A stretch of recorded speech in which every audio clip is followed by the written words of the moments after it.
Australia का dream आपका shatter हो गया। क्यों? क्योंकि आप 2023 पास थे, ये मैं प्लस टू वाले बच्चों के लिए बोल रहा हूँ। 2024 पास थे और किसी तरह जीटी नहीं क्लियर कर पाए और रिफ्यूज़ हो गए। मैं यही बोल रहा हूँ कि ऑस्ट्रेलिया से अगर आप रिफ्यूज़ भी हो गए तो भी घबराने की बात नहीं है। ये प्रोग्राम है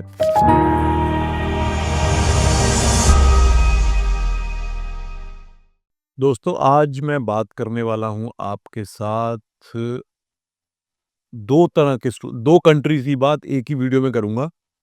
और जो ये दोनों कंट्रीज हैं इस टाइम पे बहुत डिज़ायरेबल कंट्रीज हैं, जहाँ पे बच्चे स्टडी अब्रॉड के लिए जाना चाहते हैं या जाने की तैयारी कर रहे हैं। ये दोनों कंट्री हैं, एक है ऑस्ट्रेलिया, एक है न्यूज़ीलैंड। तो पहले मैं आपको ऑस्ट्रेलिया में तो आप रोज़ मेरी वीडियोज़ देखते ही हो। तो ये उन लोगों के लिए है जो ऑस्ट्रेलिया में अप्लाई कर नहीं पा रहे, जो सिर्फ इस वजह से अप्लाई नहीं कर पा रहे क्योंकि वो 2023 पास थे, या फिर जो जीटी में रह गए, या जिनका वीज़ा भी रिफ्यूज़ हो गया, वो भी इस वीडियो को ज़रूर देखें। और दूसरे वो देखें जो कि न्यूज़ीलैंड में जाना चाहते हैं।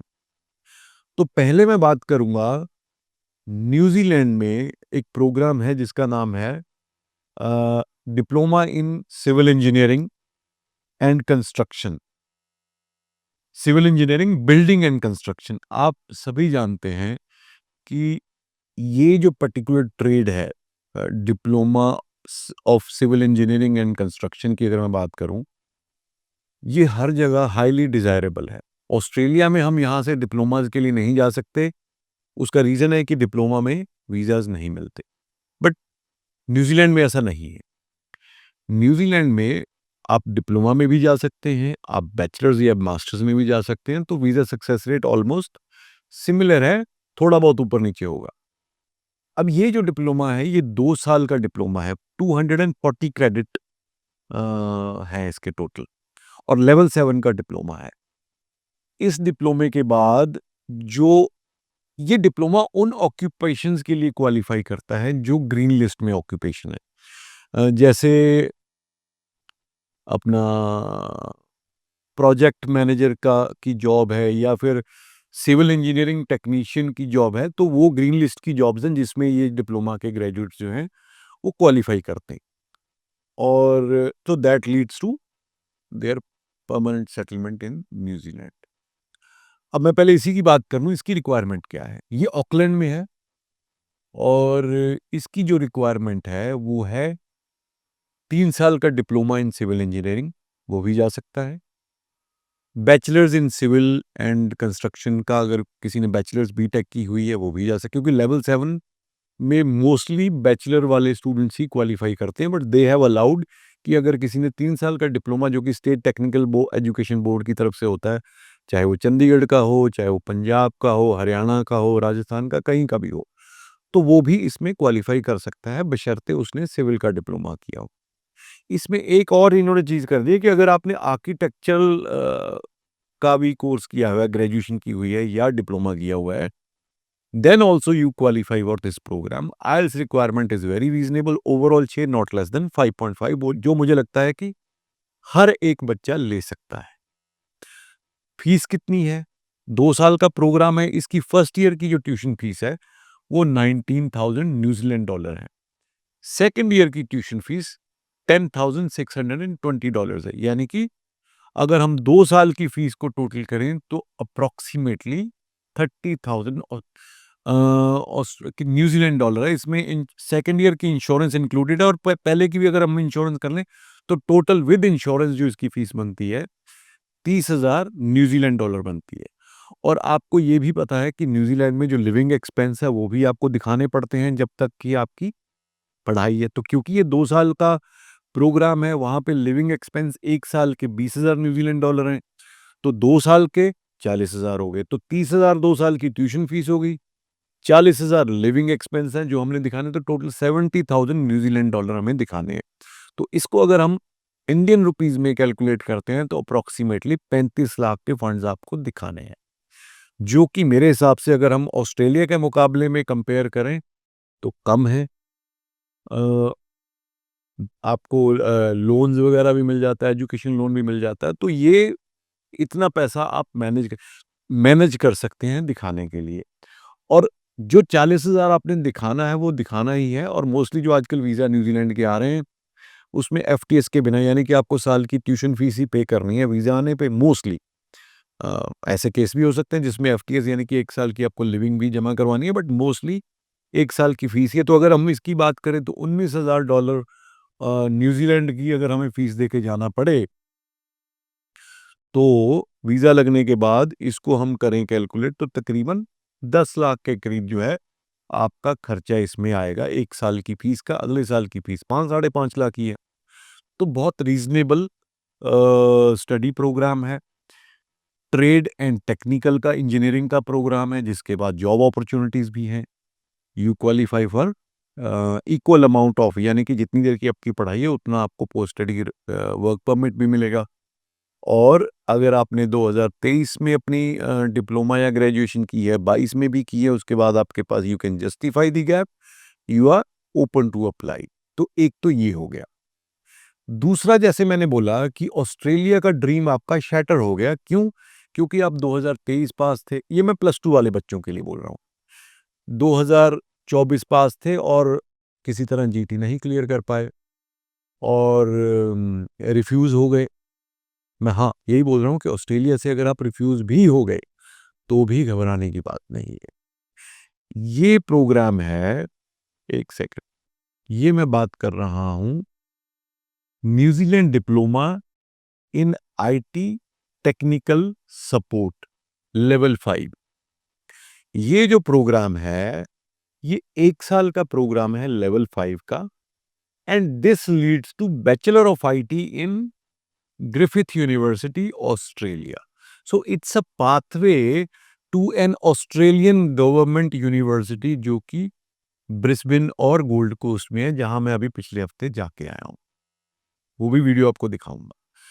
तो +2 नॉन मेडिकल का बच्चा होना चाहिए। 55% मिनिमम उसकी परसेंटेज होनी चाहिए। ओवरऑल 6 नॉट लेस देन 5.5 होने चाहिए। और इसकी ट्यूशन फीस कितनी है जी? इसकी ट्यूशन फीस है साल की 16,628 न्यूजीलैंड डॉलर। तो अगर हम इसकी फंड की कैलकुलेशन करें, तो क्योंकि 1 साल का ही प्रोग्राम है, तो 1 साल की ट्यूशन फीस दिखानी है, 1 साल के लिविंग एक्सपेंस दिखाने हैं। आगे का जो प्रोग्राम है वो आपका आर्टिकुलेशन, क्योंकि ग्रिफिथ यूनिवर्सिटी के साथ है, आप हम क्या करेंगे, वहां से second year of bachelor in IT में ग्रिफिथ यूनिवर्सिटी में जाएंगे। तो हमें उसके लिए फंड्स यहाँ पे अभी दिखाने की ज़रूरत ही नहीं है। हमें तो फंड्स 1 साल के दिखाने हैं, क्योंकि न्यूज़ीलैंड में तो हमने 1 साल ही पढ़ना है। तो इसकी अगर हम कैलकुलेशन करें, 16,628 फीस होगी साल की, 20,000 लिविंग एक्सपेंस हो गए, ये बना 36,628। इसको अगर हम करते हैं तो 18 लाख रुपए के फंड्स ही सिर्फ दिखाने हैं। 18 लाख रुपए के फंड्स दिखाने हैं। और जो फीस है 16,628 प्लस अगर इंश्योरेंस इसमें ऐड कर लें, तो तकरीबन आप ये मान के चलिए कि तकरीबन 9 लाख के करीब फीस है साल की, जो खर्चा आपका आएगा। बाकी लिविंग एक्सपेंस आप दिखा रहे हो। तो इतने कम पैसों में आप न्यूजीलैंड के लिए फाइल अपनी लगा सकते हो, आप क्वालिफाई कर सकते हो, and later on you can move to Griffith University, Australia. But हाँ, आपको ग्रिफिथ यूनिवर्सिटी में सेकेंड ईयर में जाने के लिए you have to have a minimum benchmark of score. आपको यहाँ पे जो लेवल 5 का आप डिप्लोमा इन आईटी करोगे, उसमें एक लेवल आपको पढ़ना पड़ेगा, उतनी परसेंटेज आपकी चाहिए। उसके बाद आपको direct pathway to Griffith University की बैचलर ऑफ आईटी प्रोग्राम में मिलेगा।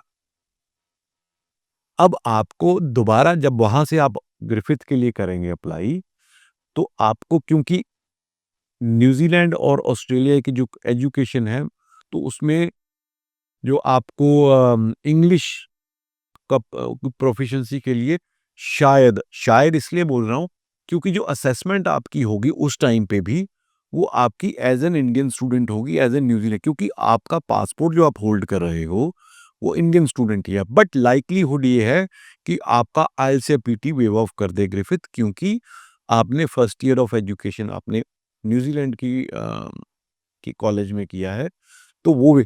बट जो इनकम और फंड्स की रिक्वायरमेंट है, वो आपको पूरी करनी होगी। पर उसमें मैं आपको एक चीज़ बताता हूँ, पॉजिटिव बात ये है कि आपके पास न्यूजीलैंड में पहुँचने के बाद 1 साल का टाइम है, जो आपकी जीटी में बाकी सारी चीज़ें कवर हो जाएँगी। आपका गैप भी कवर हो गया, आपका सब कुछ कवर हो गया।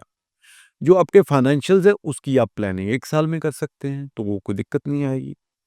और क्योंकि इस कॉलेज की आर्टिकुलेशन ग्रिफिथ के साल 10 साल पुरानी है, तो बहुत सारे बच्चों ने वहाँ से ट्रांज़िशन लेके ग्रिफिथ यूनिवर्सिटी में जाके जॉइन किया है। So this is one of the great opportunity for दो स्टूडेंट्स जो 2023 पास हैं, ऑस्ट्रेलिया जाना चाहते हैं, इधर-उधर भटक रहे हैं। अभी के टाइम पे उतने फंड्स नहीं हैं दिखाने के लिए या किसी भी तरह से, तो आपको फंड कितने, सिर्फ़ 18 लाख के दिखाने हैं। 1 साल न्यूज़ीलैंड में पढ़ना है, साल का खर्चा सिर्फ़ 9 लाख है, और वहाँ जाके you can prepare for your financial so that जब आप न्यूज़ीलैंड से ऑस्ट्रेलिया मूव करो, तो आपकी एकेडमिक क्वालिफ़िकेशन तो उसमें कोई दिक्कत नहीं है, जो फाइनेंशियल्स है उसकी आप तैयारी कर सकते हो। तो है ना बहुत अच्छी अपॉर्च्युनिटी। तो जो लोग ये सोच के बैठे थे कि हमारे लिए रास्ते सारे बंद हो गए हैं, तो ऐसा नहीं है। Construction civil engineering, building and construction में आप जा सकते हो, तो आप वहीं पे जाके अच्छी सेटलमेंट कर सकते हो। अच्छा आपका प्रोग्राम है and the occupation falls in the green list. और अगर प्लस टू नॉन मेडिकल में की है और अदरवाइज आप ग्रिफिथ मतलब ऑस्ट्रेलिया में नहीं क्वालिफाई कर पा रहे हो because of x y z reasons, तो आप इस पाथवे के थ्रू भी जा सकते हो। और जानकारी के लिए आपको हमें कॉल करना पड़ेगा। और इस टाइम पे एक और चीज़ मैं बताता हूँ, बिकॉज़ मैं आईसेफ में गया था। अभी आईसेफ एक सबसे बड़ी कॉन्फ्रेंस होती है। जो आईसेफ इज़ अ कंपनी जो एजेंट्स और इंस्टीट्यूशंस को एक जगह इकट्ठा करके आपस में नेटवर्किंग करते हैं, एग्रीमेंट्स होते हैं, वो सारा कुछ। तो इस बार जो आईसेफ में मैं गया गोल्ड कोस्ट में, आप बिलीव नहीं करोगे, 70% इंस्टीट्यूशंस वर फ्रॉम न्यूज़ीलैंड।